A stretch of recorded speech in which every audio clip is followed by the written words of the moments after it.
Hello! Today we'll be making gazpacho, which is basically a cold summer soup which originates from Spain. All the ingredients as well as their quantities will either be on screen or in the description. Here, I'm just chopping some tomatoes to make them fit easier in my blender. I'm also removing the core for obvious reasons, as well as these white parts over here because it doesn't really have much flavor. What you want to do is to keep the jelly, which is where all the flavor is. Next, I'm basically peeling off a cucumber because I feel that the skin tends to impart too much of a vegetal flavor. You can leave it on if you want, but I'm just not a big fan. Next, remove the top as well as the seeds. I feel that the seeds will only make the soup a lot worse as all they taste of is sadness. Grab your nearest capsicum or bell pepper, whichever you prefer to call it, and remove the seeds as well.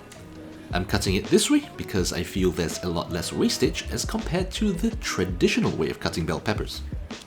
Once again, I'm cutting it into smaller pieces just so it can fit into the blender. Next, place everything into your blender bowl.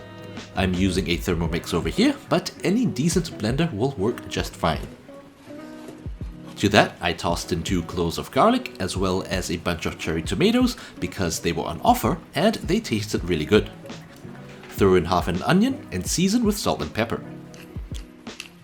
Add some basil because basil and tomatoes are a match made in heaven, some red wine vinegar, a generous amount of olive oil, and some tomato juice depending on how flavorful your tomatoes are.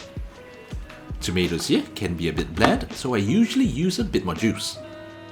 Blend it for about 3 to 5 minutes or until semi-smooth.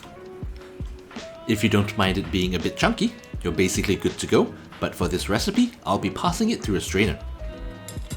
Also, if you feel that your soup is a bit too thick, all you have to do is to add a bit more tomato juice until you're happy with the texture. Give everything a good mix and be sure to taste for seasoning.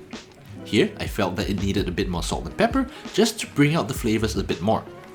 You can have your soup right now, but I recommend placing it in the fridge for a few hours or overnight so the flavors can mature a bit more. So while it's chilling like a villain, I'll be making a simple salad using some leftover ham, some sun-dried tomatoes, some capsicum, and some green apple. All I did was to finely dice some ham, and using the corners and trimmings, I sliced them into strips for garnish later. I decided to use sun-dried tomatoes because I had quite a bit lying around, and I felt that the burst of flavor would complement the soup really nicely. I'm only using a small bit of capsicum as I don't want it to overpower the dish as it can be quite strong.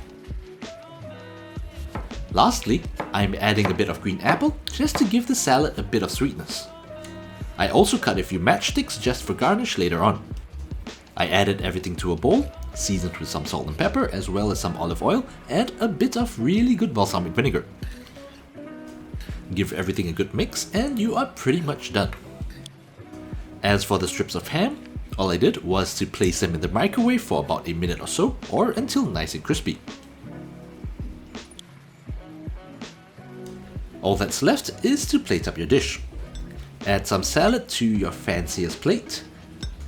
Top it off with a few of your apple matchsticks. Pour in some of that delicious gazpacho. Add in some of that crispy ham just in case you forgot, and finish it off with some good balsamic vinegar as well as some olive oil. So that's basically how you make gazpacho as well as a simple salad to go with it. It's cooling, it's refreshing, and most importantly, it's tasty. I hope you give this recipe a try, and I'll be seeing all you beautiful people in the next video.